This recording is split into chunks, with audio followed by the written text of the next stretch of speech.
Hey, friendo, Steve here. And Larson. And welcome back to Going In Raw, the only pro wrestling podcast you need to be listening to right here at youtube.com/Steve and Larson, and available wherever fine podcasts can be found. Hit that subscribe button and notify bell next to it. Make sure you're always getting your new Going In Raw notifications. For hey, man, the new year, we got to Dear get Santa, can I get a new chair, please? Can I just bring some WD-40 over? No, this needs to be tightened up. Oh, okay. That's the problem. We have a toolbox here, like a little one. Yeah. Anyways. I'll have to look into that. So this is Matt Chat, which is where we take video questions from our $20 a month and up patrons. You can take a look at the various Patreon reward tiers we have right there at the patreon.com/Steve and Larson. We have a variety of them, all the way from $1 and up. But at the $20 mark, $20 gets your face right here on Matt Chat, and we'll answer whatever question you might have about the world of wrestling and beyond. I mean, if you want to ask your question about wrestling, you totally can. If you want to ask something else, you totally can too. I don't really care. Yeah. Anyways, we got a bunch of great questions here. It's the last Matt Chat before the Christmas. Yes. And so I'm going to put this thing on. That's not going to last 3 questions. First question from the Enforcer, Stevie Bradley. Take it away, Enforcer. Hey, friendo, Steven Larson. It's the Enforcer. Matt Chat question time, and coming to you from Office Space here. My main question is Raw and SmackDown in the books this week. McMahon family, the authority back in charge, and never was a fan of it back then. But I want to know, Eternal Optimist Steve, how can this be good for the product that we see on Monday and Tuesday? And my good friend Pessimist Larson, how can this turn out real bad? I mean bad. What's the worst way that this thing can end? All right, too sweet, hearty handshake, and a shoulder lean. There you go. Peace out. Thank you, Enforcer. Look, I still got the tag on the hat. Are you planning on taking it back? That's always a possibility. Anyway, what was the question? With McMahon's back in charge of Raw SmackDown, how will this all play out, Steve? Oh man, it's gonna be great. It's gonna be awesome. Look. Here's the thing. I would think that because they're doing this, they know that there's such an emphasis that they're doing on we need to listen to our fans and give them more of what they want. I refuse to believe it's going to be business as usual backstage. Can I ask you one question before we continue? What? Do the fans want more McMahons, though? Okay, so best case scenario, we're not really going to get more McMahons past their initial presence. They will fade into the background. I know it's not probably likely to happen. I don't really mind if the McMahons are there. I just don't want them to come out and do 20 minutes in a promo. I don't want them to be central to the story. And it feels like that's what they're going for, that they're not going to be central to the story or to the stories being told. So best case scenario, they're sending out all these surveys to their network subscribers. Maybe they're going to listen to them. Maybe they're going to listen to the crowd. Even if you want to take a look at the reaction Asuka got, seemingly within 3 weeks, got her the women's SmackDown title. So, best case scenario, we are going to get, we've already seen Mustafa Ali get called up. That's like a best case scenario situation. We've already seen better wrestling matches. You're gonna see a heck of a one coming up on Christmas Eve. As long as they continue to do that, just enough with the silliness, give us good wrestling matches, stories we care about, better characterizations, characters who have real ambition or real motivation. I think that's the best case scenario, and not a lot of McMahon going on. I would like to think that they are legitimately gonna change. I mean, we've kind of seen it already, so I'm optimistic. No, it's all going south. All bad? All bad. It's all going to lead to the end of the WWE as we know it. Whoa. Fox wants 3.3 million viewers for SmackDown. Yeah, I know. And if my worry is if they see that with a little bit of McMahon's ratings tick up like they did this week, about 10%, they're going to think, well, a little bit of McMahon adds 10%. What about a lot of McMahon? Well, there was less McMahon on SmackDown the next night. It's also a shorter show. But I'm pretty sure, like, if you take the ratio of how long SmackDown is versus Raw, it was still less in percentage of show. It wasn't 30 minutes of McMahon. Hey, it would have been 20 minutes of I McMahon. raised my hand and asked you one question in the course of your argument. You're interfering with mine. Let me finish, please. You're the worst case scenario. Go then. Say Okay. something smart for once. All right, I'm done.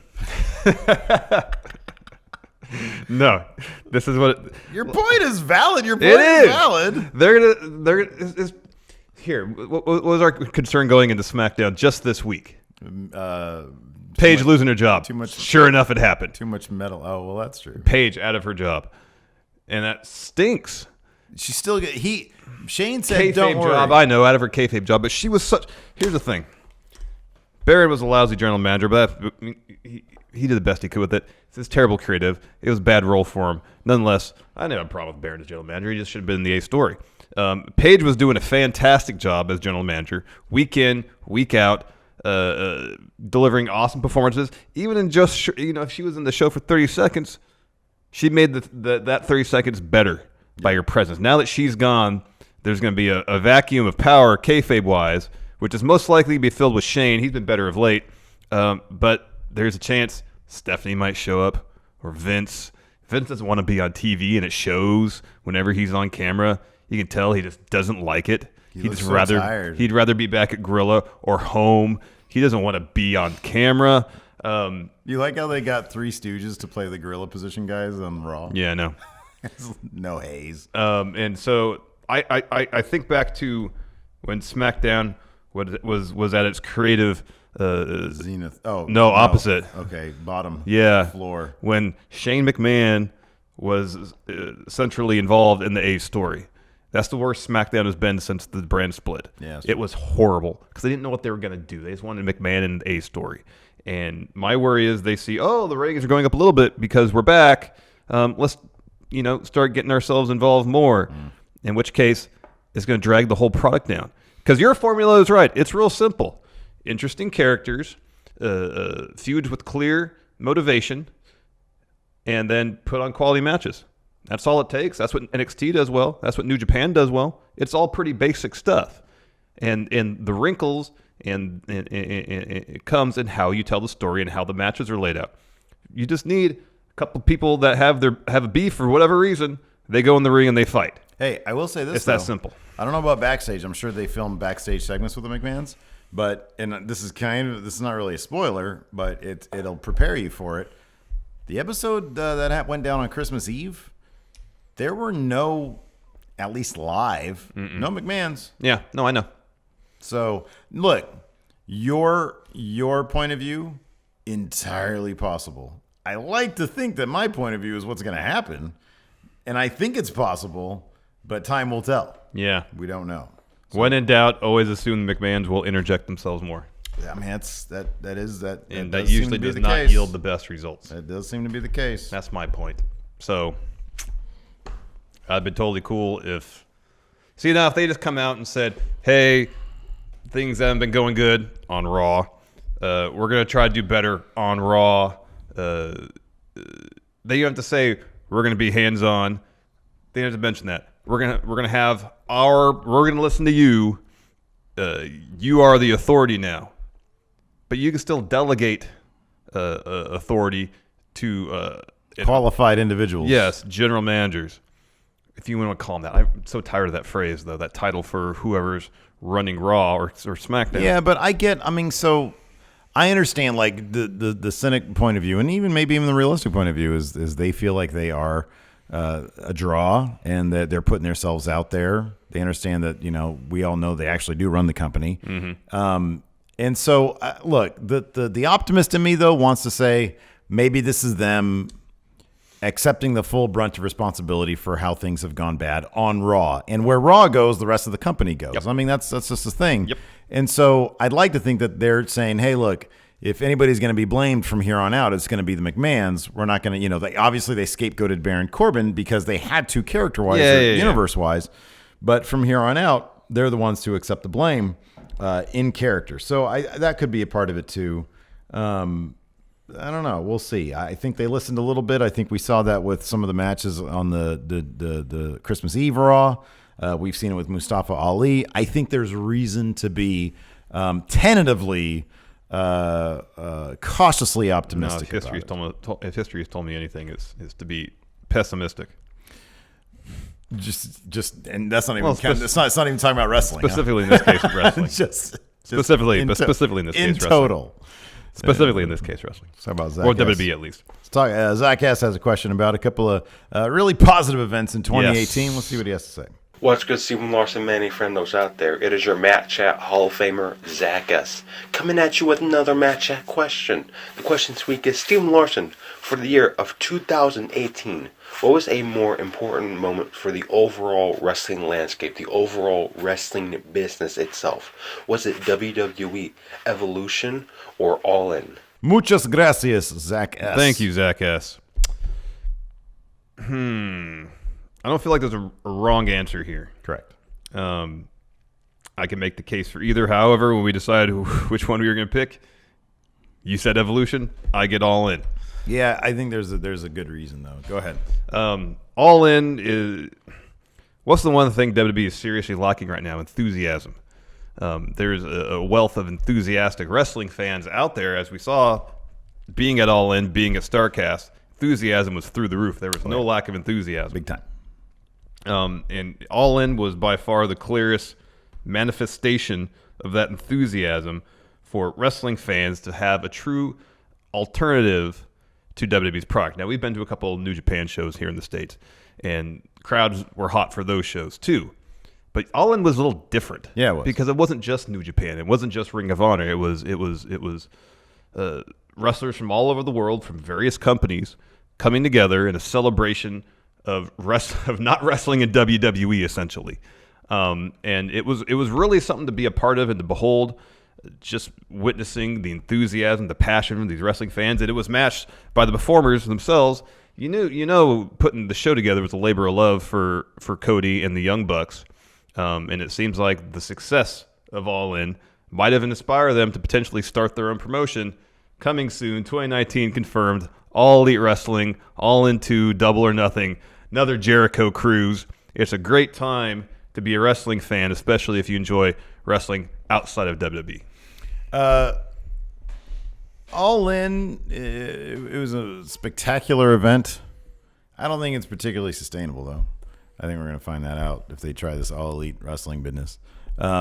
Evolution was also a wonderful celebration of women's wrestling. I mean, granted, it had its roots, I think, cynically in the Saudi Arabia deal. I'm pretty sure without the hubbub around that, I'm not sure we would have gotten Evolution, but I guess you never know. And it, we got the Mae Young. We had, speaking of wrestling outside the WWE, I know the Mae Young Classic is, they bring in wrestlers from all around the world, and they sign a bunch of them, and they don't sign everybody. And so you get a little bit of that. You get, obviously, the NXT title match was fantastic. You had one of the, definitely a match of the year candidate in that last woman standing match. So it was a wonderful spotlight, especially after having watched Vengeance 2001 with Lawler slobbering all over himself during that Trish Stratus Jacqueline match. Obviously it's come a long way, and this is a wonderful celebration of that. I mean, WWE is wrestling. That's, it's got the market basically locked. All In, it shows that, there is a place for non-WWE wrestling. I'm very pessimistic in terms of like how much of a future that has with the WWE. Depends how good it is. And their seemingly endless pit of money they can just throw at wrestlers who, if they show just a glimmer of promise, the WWE seems to want to snap them up. And those wrestlers seem to have no problem going, as we've seen in the UK scene, where everybody has seemingly ditched the thriving independent scene and left it in question. Near ruins, maybe. Yeah. I mean, there's this whole thing of, are the Young Bucks going to WWE this year? Probably not. But I don't know. It still kind of feels inevitable that they will. And as far as an All-In 2 is concerned, given that we've already seen certain promotions like not willing to work with other certain promotions, and companies like Impact and Ring of Honor signing up guys, Cody's already said, you have to wonder. Cody said, I'm not going to, work in Ring of Honor again. And there was it's sort of like side shade, I guess, thrown at the Madison Square Garden show for saying, yeah, I'm not going to be in New York. I'm just going to do that's for the WWE kids. Mm-hmm. I don't necessarily think that was meant to be used as shade, but it kind of is. It kind of belittles the Madison Square Garden show a little bit. Yeah, it does a little bit. And so I'm not sure how willing Ring of Honor, we heard about how supportive Ring of Honor was for All In. Mm-hmm. I'm not sure that they would be for an All In 2. And if you have so many talents locked up from, you look at an All In 2, you think of guys like PCO, you think of guys like perhaps Brody King. They're locked up. They just locked up Mark Haskins as well. You got Impact, they've locked up. And Impact, granted, if they were smart, they would be all over the All In 2 bandwagon. They'd be all over that. But they just said LAX can't work at Evolve. So you don't know. Well, I think that's mostly because of the WWE connection. Sure, whatever the reason is.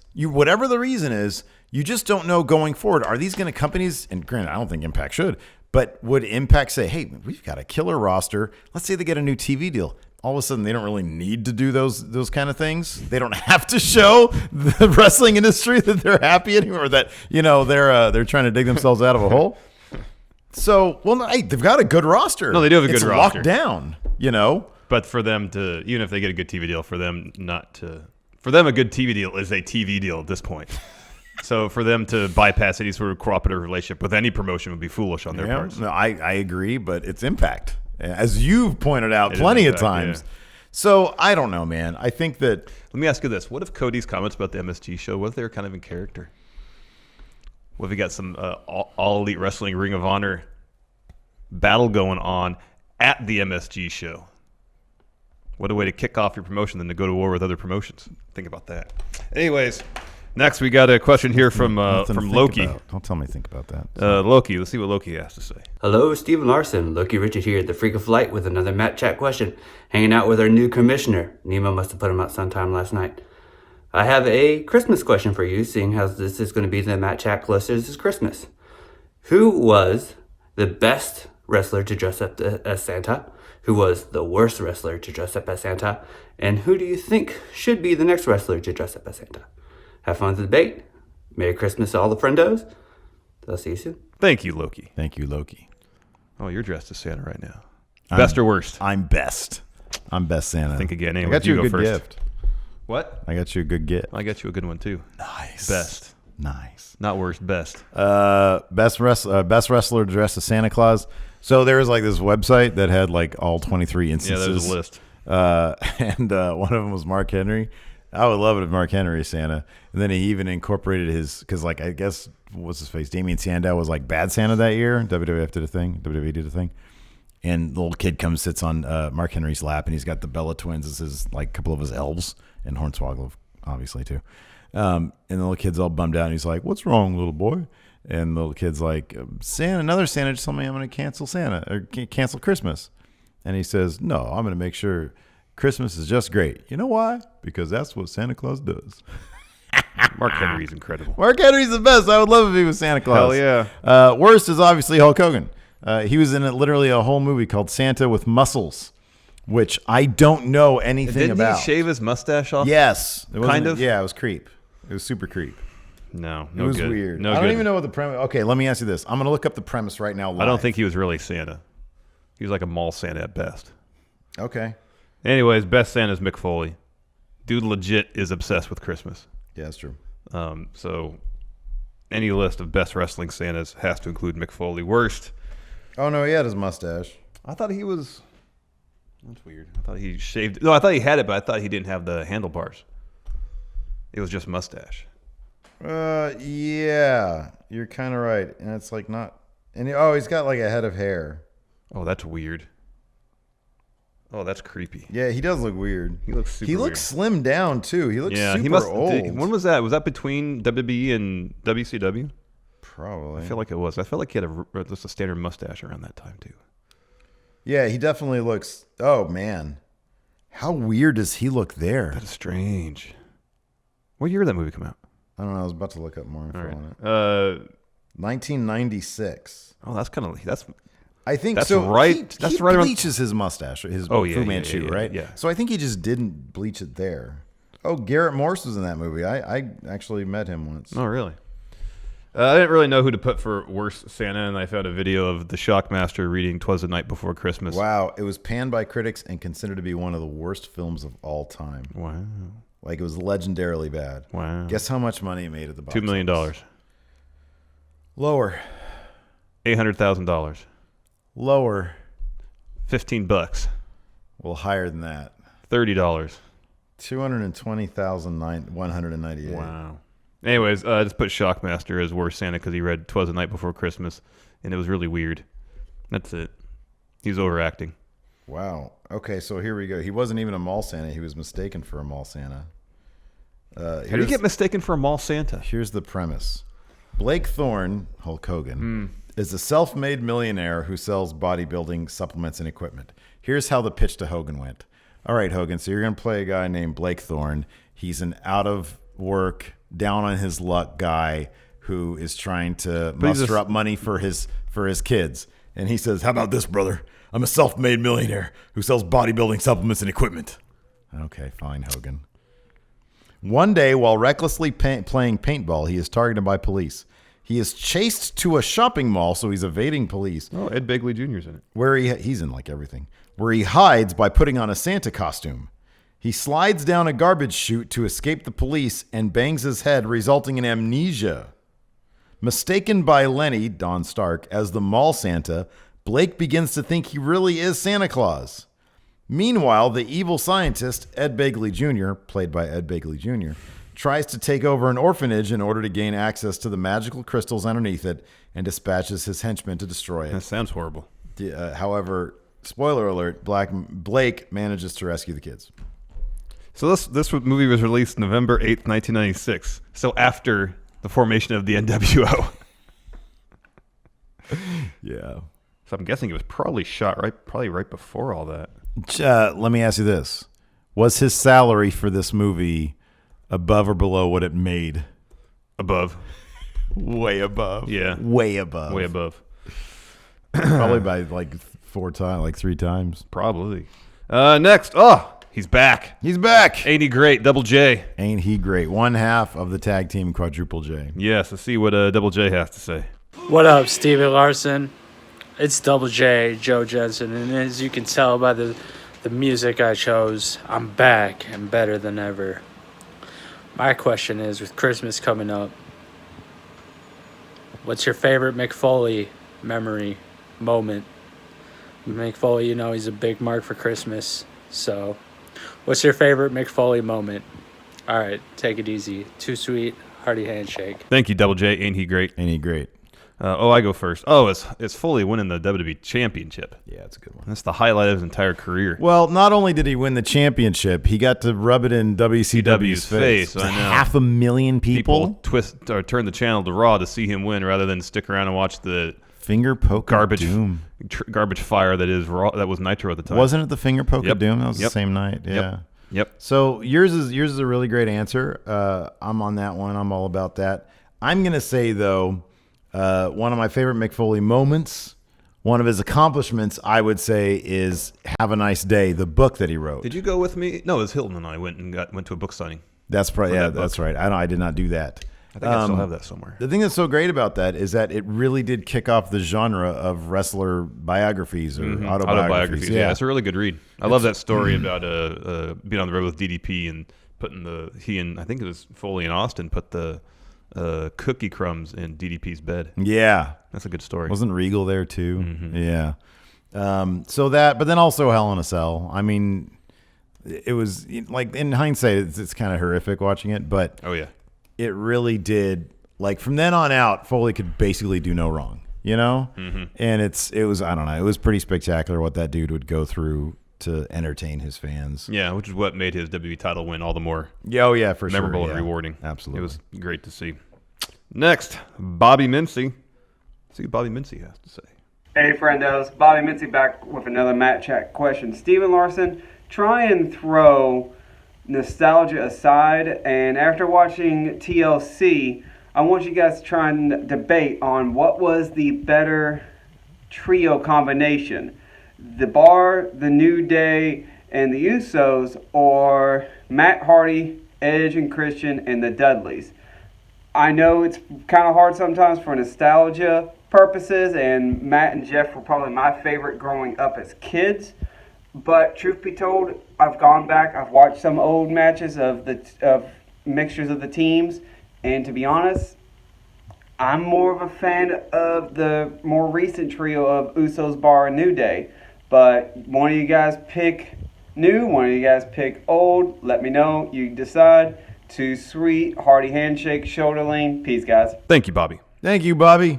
Man, as much as I love the Usos, Thebar, New Day, I think that we really are lucky enough to see these three great tag teams all on the same brand doing it. Man, nothing will ever beat Matt and Jeff Hardy, Edge and Christian, and the Dudley Boys all trying to one-up each other. Man, when they had those matches, you were there live for WrestleMania 2000. WrestleMania 2000. They really, I think you're never going to be able to, when you pioneer something, you always go down in history as having done that thing. You'll always have that. And the Hardys, Edge and Christian, and the Dudley Boys, at that time, those three teams, always trying to one-up each other, pioneering that hardcore tag team stuff that they did, brought it to the WWE. The character work, and they were all so, each team brought something completely different. It was all just fantastic. And yeah, there's a bit of nostalgia because like we lived through it and everything. But they were the WWE, they just used to celebrate young teams, or just young acts. And there's something to be said about that, about they were history makers with the whole TLC thing. I just kind of feel like wrestling in general today, the quality of in-ring work is better than it's ever been. Oh, for sure. Granted, the Usos and the New Day have had some pretty brutal battles, especially that Hell in a Cell match, which is fantastic. By and large, though, they haven't had to resort to gimmick matches to tell interesting stories. Yeah. I won't. I was a huge Dudley's fan back in the day. Nothing but respect for the Hardys, Edge and Christian. They're all great. I just feel like trying to watch some of those TLC matches today, it's hard. Seeing Jeff Hardy take that spear while hanging off the thing with the belts on it, that's hard to watch. Yeah, man. And I don't know. I don't really enjoy that kind of wrestling as much as I did back then. Yeah. I like really good storytelling. Yeah. That doesn't require... But they had that, though. No, they did. I just feel like the quality of the in-ring product now is so much better consistently. You put the Usos and the New Day in the ring, and you're guaranteed a great match. Mm-hmm. I mean, I feel like they could find out they're working a match 2 minutes before they go out there, and it'll be great. Mm-hmm. That's just really what it comes down to. I just think the wrestling now is better than it's ever been. Yeah. Yeah. And those three teams, put them in the match together, and it's magic. It doesn't need to be a gimmick match. It doesn't need to have ladders or tables involved. That's the thing about the guys back then. I'm not taking away anything from the guys today, but I don't think those guys needed any of that stuff. They were just pioneering it. They were just like making it all up. They all just did it. I don't think any of them needed it. They just kicked it up to the next level. I will give. They were doing. I'll put it this way. They were doing stuff nobody had seen before. Okay. At that level. Well, I was going to say that, and I think this is more about how stuff is booked now versus then. The rivalry between the Hardys, the Dudleys, and Edge and Christian was palpable. You could feel it. And while we've had some good segments with the Bar, Usos, and New Day, I don't feel like the rivalry has ever gotten to the same like boiling point as it did with the teams back then. Well, it's also, I don't know, there might be an element of, As much as I enjoy the rap battles, they're great. well, I mean, my thing is there might be an element of context, historical context that we don't quite appreciate yet. I think 5-10 years from now, when we look back on the Usos and the New Day and even Thebar, we'll look back and like, man, remember when SmackDown had those teams? Yeah, we get nostalgic about this period of wrestling. Yeah, exactly. It'll change your perception of. But yeah, when you look back, I mean, it was, I guess with the Dudleys, the Hardys, and Edge and Christian, it was such a sea change from what we had previously that it's difficult. And here's the thing. If the Usos, the people they are, were around back then, and same with the New Day, I have no doubt they would be pioneering wrestling as well, because that's just something that they're, through their own creativity, they've been able to do. Yeah, definitely. But the Dudleys, Edge and Christian, and the Hardys, it's like, man, those guys, they legitimately should have been, I'll put it this way, if the rest of the WWE wasn't so strong, they would have been main eventing, they would have been tag teams main eventing pay-per-views back then. That's how good they were. Oh, yeah. It's just the singles competitors, Austin, Rock, Triple H, Mankind, Kane, Undertaker. Off the charts, superstars. Off the charts. Yeah. And so to steal the show from those guys, which they did multiple times, is such a credit to them and their rival. I will never take anything away from them. It's hard to watch that stuff these days, though. Oh, yeah, dude. I don't want to be falling from 20 feet up. No, it's tough to watch. Zenith64 has a question. Let's see what he has to say. Salutations, friendo. So, The Miz and Jinder Mahal both got the WWE title when they were both in their mid-card level. So, my question is, which mid-card performer right now can obtain the WWE title or Universal title and carry themselves as a WWE or Universal champion that can actually reach their ceiling and in the end with time actually look like a main roster main champion? Thanks. Thank you, Zenith. Thank you, Zenith. I go first. You go first, yes. I'm right here. Does this count? Here's the thing about SmackDown.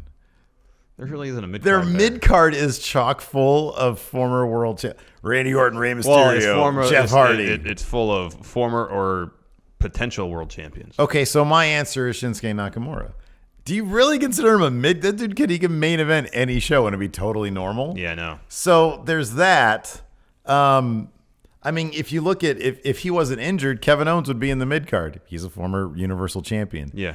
There isn't much of a mid card these days. I was about to say Finn Balor. He was the first Universal Champion. The roster is so stacked that your mid card. That was one point that I made on the Vengeance recap. It's in my notes, so I'm gonna make it because I haven't filmed it yet. All right. Oh, there was actual mid card back then. If you take a look at the last 5 or 6 Intercontinental Champions right now, prior to Seth Rollins, and Dean Ambrose, all of them former world champions. Back then, it was Edge, RVD, it was like Regal. it was the up and comer belt for the most part. It was the up and comer belt, exactly. There was a mid card back then. These days, that mid card is virtually gone. Yeah, it either disappears into the tag team division. Because back then, guys like Curtis Axel, Bo Dallas, right now they would be the mid card. Yeah. Heath Slater, Rhino, well, not Rhino. Those kind of guys. Ty Dillinger. Yeah, exactly. R-Truth. They'd be mid carders. They get kicked over to the tag division. So there really isn't because people just stick around longer. They take better care of themselves. Yeah. Dude, tell me. Well, Kofi is a former mid card champion. Xavier Woods, Big E. Well, both of them. I know Big E's a former Intercontinental champion. Yeah, he won the Intercontinental champion, Intercontinental champion. Either of the Usos, if they ever were to break up, they're easily mid-card champion material. Sheamus and Cesaro, both former mid-card. Sheamus is a former world champion. Yeah.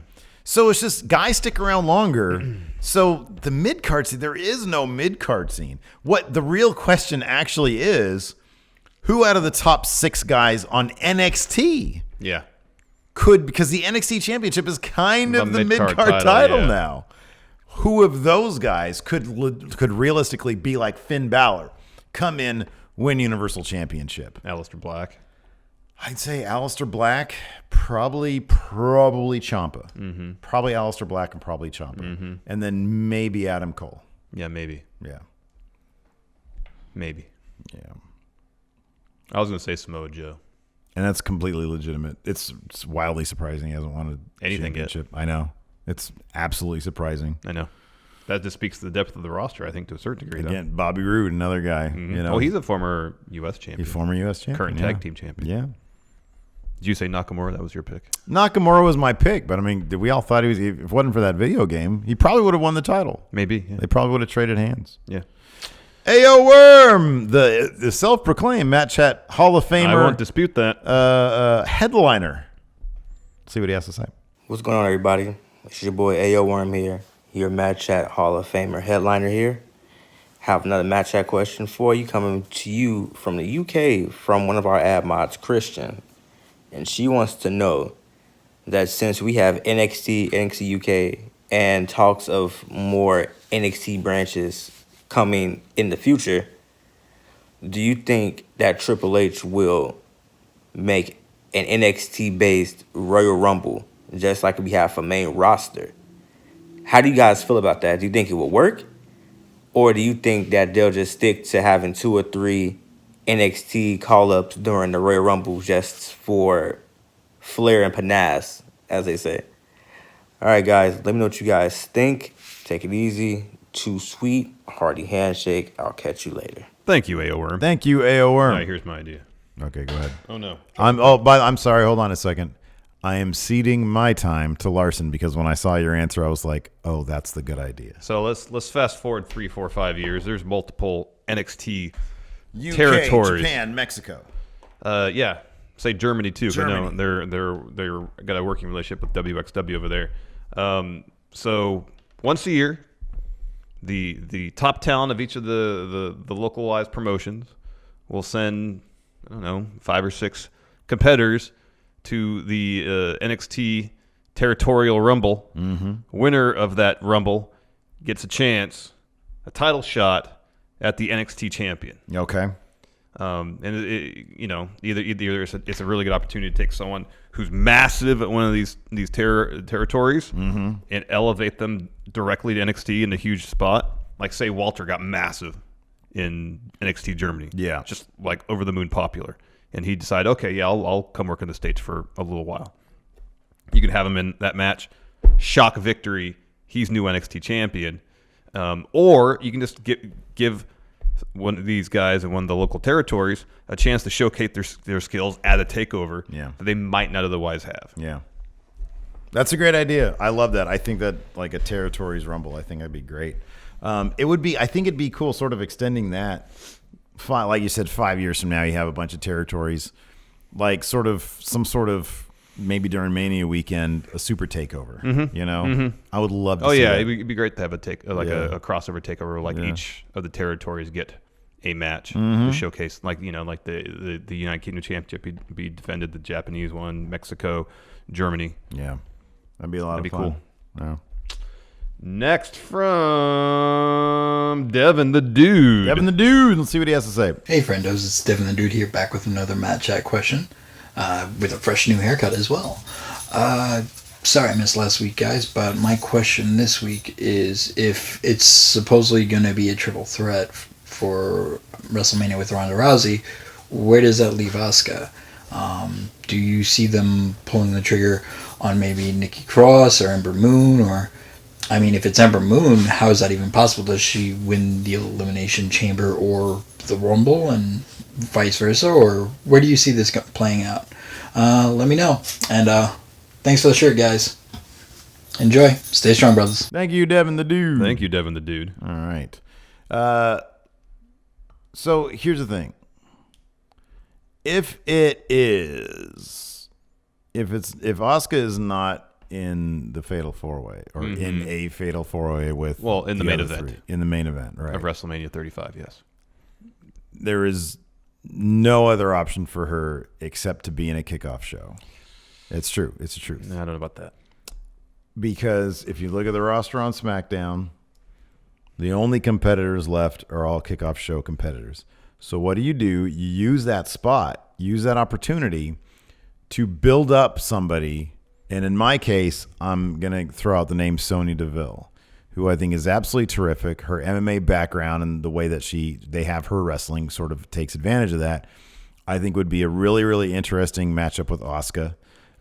It gives you the chance to build somebody, a new star in the SmackDown Women's division. You put it in and it'll only be a kickoff match, and that's okay because at this point, her being in a match for the title in the kickoff at WrestleMania is totally believable. It's totally okay. There's nobody with the star power to get as a singles opponent against Asuka in the main show. And so you'd build somebody like Sonya Deville, who I think is a terrific up-and-comer, and she takes on Asuka. But it'd be a kickoff show match. It's okay. Yeah, the Ember Moon win the Women's Rumble. And then she says, I have unfinished business with Asuka. I can never beat her in NXT. NXT, that's not canon. You're crazy. But it'd actually give this match an interesting story. And then if you have Ember have a really good showing in the Rumble and win it, you're making a star right there. That'll earn its way onto the main card. Ember wins the Rumble, challenges Asuka, saying, I need to prove my bona fides here in the main roster by doing something I can never do, and that's beating Asuka. You get months to build up the story and build up Ember in the process. That could be they put on great matches in NXT. Give them 15 minutes, probably closer to 12, on the main card of WrestleMania, and they'll have a great match. It'd be a kickoff show. No. Totally be a kickoff. No. It would be. No, against Ember it wouldn't be. Christopher Rappersod has a question. Let's see what he has to say. Good morning, Steven Larson. So my question is today, who will join the Kiss My Club from Vince McMahon in the modern era today? Who would join? Would it have been a Titus O'Neil, a Finn Balor? Who would it be? Thank you, Christopher. It's Thank Baron. you. Baron. That's the right answer. It's Baron. Imagine 20 years ago, the opening the Raw that happened this past week.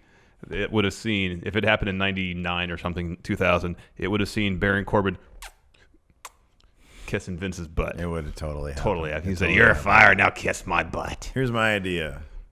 So this new kid, Sid Scala, he usurps Johnny Saint as... Good chance that's going to happen. Which is going to happen.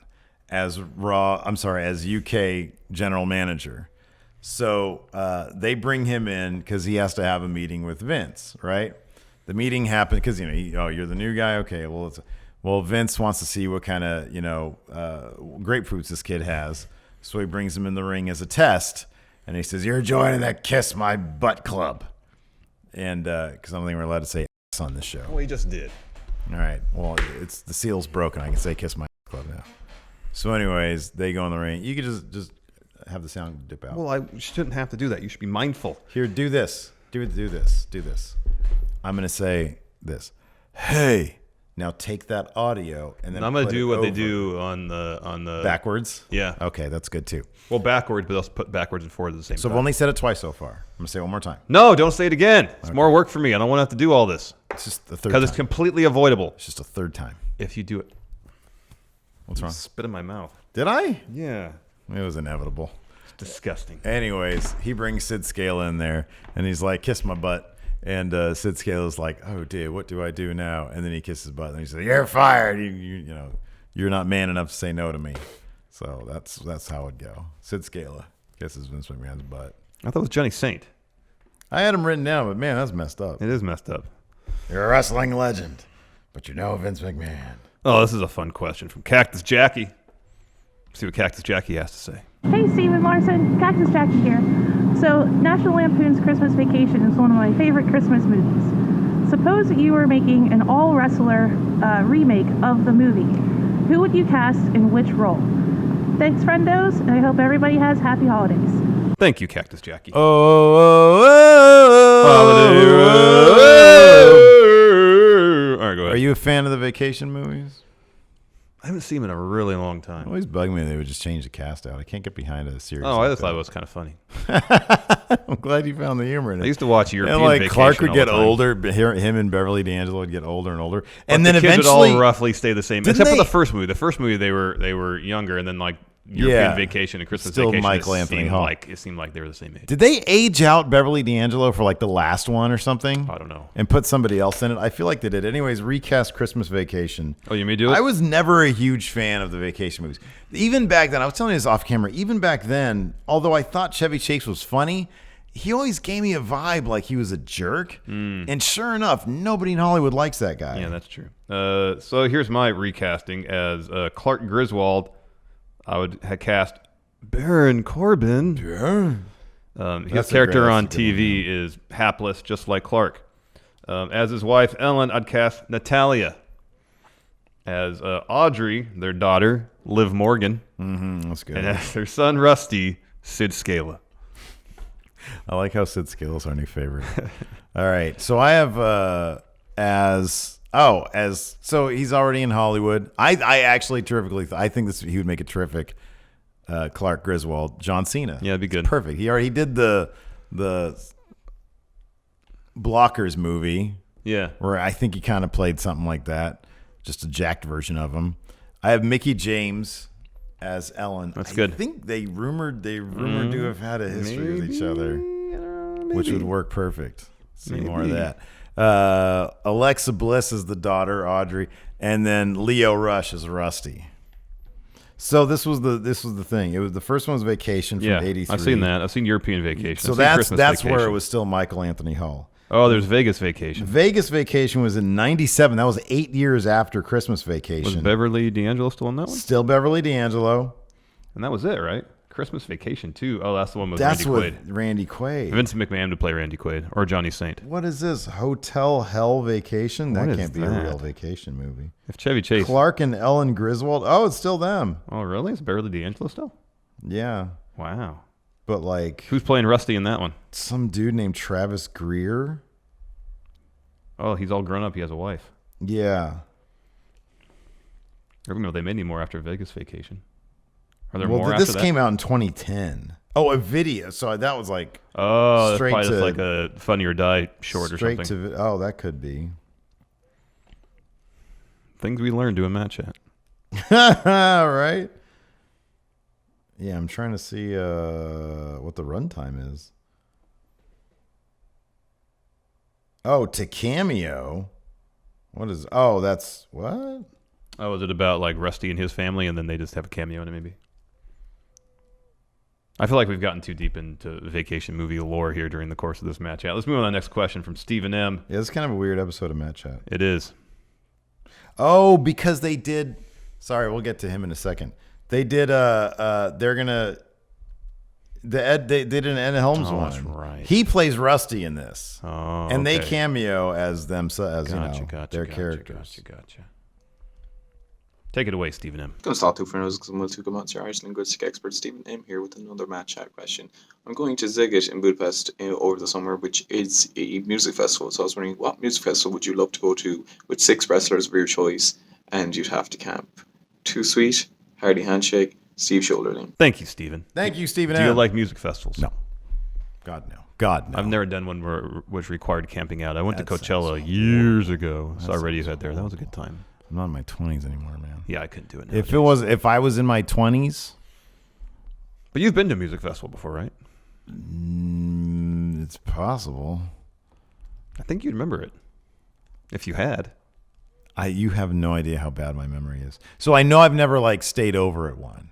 Okay. Yeah, I've never camped at one, but I've been to a few. But it's possible I've been. So I went to Lollapalooza one year, '95, when it was here. I want to say I've been to something where I was like, which stage are we going to? But I don't know. Oh, I don't know. Yeah, man. All right. I've probably been to 5 or 6. I haven't even done any drugs in my life. Well, that's not a necessity at a music festival. Anyways, no, I'm talking about my memory. Oh, okay. Anyways, what are your answers? Well, Corey Graves seems to know a lot about music. Yeah. So I would take him. Seems also like a cool guy. Probably has a ton of stories. Mm-hmm.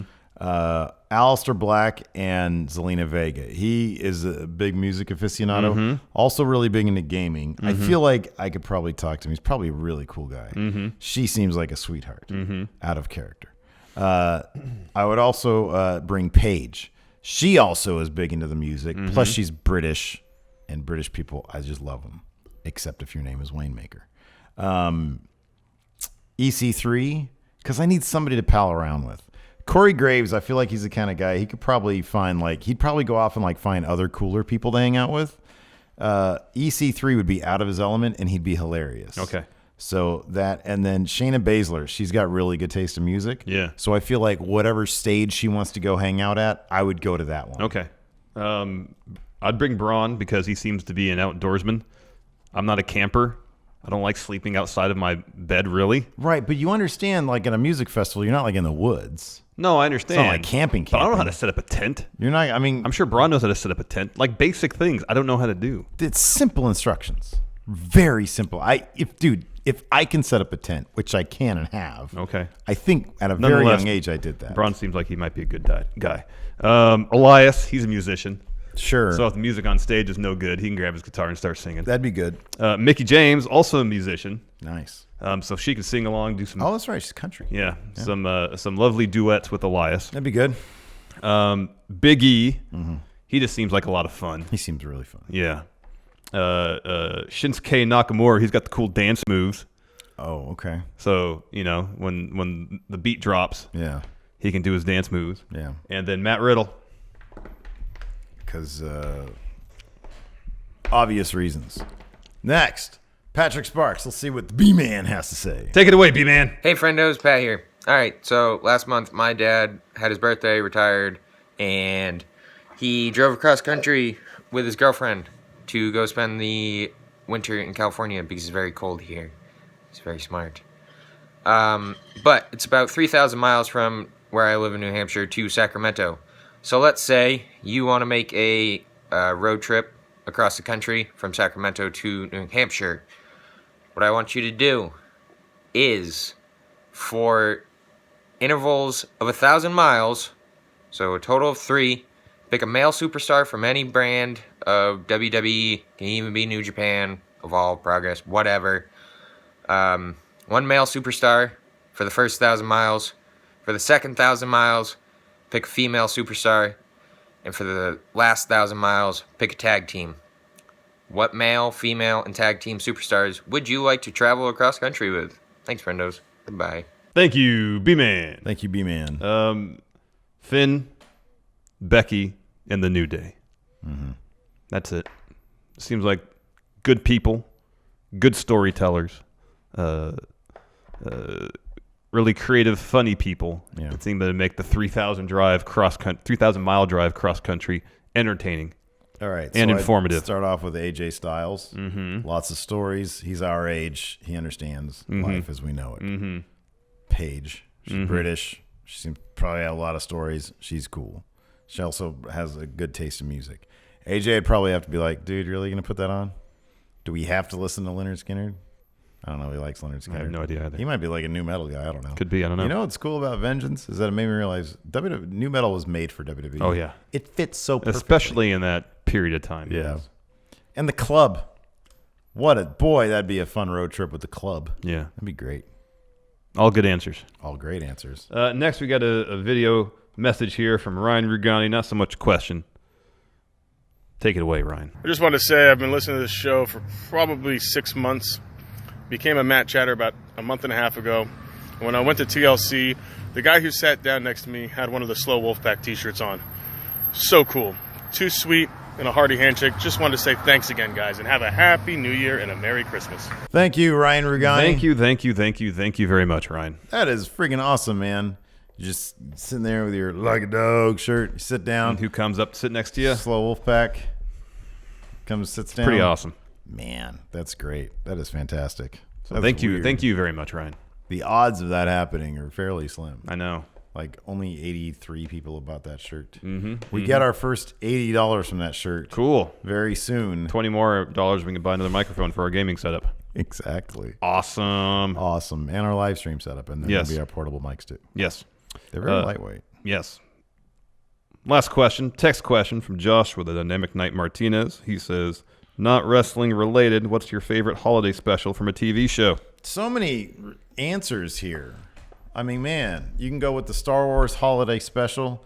Oh, that's really a movie special on TV. It's bad. And it's awful. I haven't seen all of it, but I've seen enough of it. It's bad. I like, and then there's the Halloween special from Quantum Leap when like he was messing with the devil. That was crazy. What's your answer? Oh, it's the Festivus episode of Seinfeld. Yeah, that's a great one. Mine is Love it. Any number of the amazing holiday skits from Saturday Night Live, but preferably when they do an anthology, a Christmas anthology. Oh, that's the best. Come the holiday season, you get your sweaty balls, and of course you get D in the box. Anything, I'll be honest with you, anything with John Lovitz will get me going. Yeah. He was one of my all-time favorites. Best deadpan. Two of my favorite SNL guys, John Lovitz and Phil Hartman. I will always love those guys. Yeah, they were great. I got to look up, see if they have on like probably Hulu, because NBC. I want to get a freaking SNL Christmas thing. So what's John Lovitz doing these days? He's hanging out with Nick Cage a lot. That's interesting. I think Jeff told me that. Well, he's been The Simpsons off and on. He's great, man. Doing a lot of voice work. Well, I remember he used to have, like ages ago, like 10 years ago, every Wednesday he had like a residency. I think it was a residency is more temporary than that. He just had a spot every Wednesday night at some Hollywood stand-up comedy that's club. cool. And I never went. I really wanted to. Yeah. It sounds amazing. He's probably hilarious, especially now that he's old. Oh, I know. He's probably so much more funny. He was always funny. Hilarious. He was always great. I love John Lovitz. Anyways, we should reach out to him. We should get him and do a intro to the show. That'd be great. Acting. You got it, Jack. I'll never forget. Seinfeld. On an episode, it's like a deep cut sketch, like from like '85, like the Saturday Night Live year. It kind of sucked, but he was there, and he was doing the acting thing, the acting guy, whatever he was. Acting, yeah, yes. That guy. And like they're about to yell action, and he's standing next to a camel, and he leans over to the camel and says, "Be prepared to improvise." Oh man, that's too funny. He was great. He was great. He is great. That era of Saturday Night Live was amazing. It really was. Dana Carvey, Mike Myers, Phil Hartman. That was great. Anyways, this is for Matt Chat. I'm going to go watch some Saturday Night Live. Thanks so much for tuning in. Hope you guys have a good Christmas. Yes, Merry Christmas, everybody. Goodbye. Bye.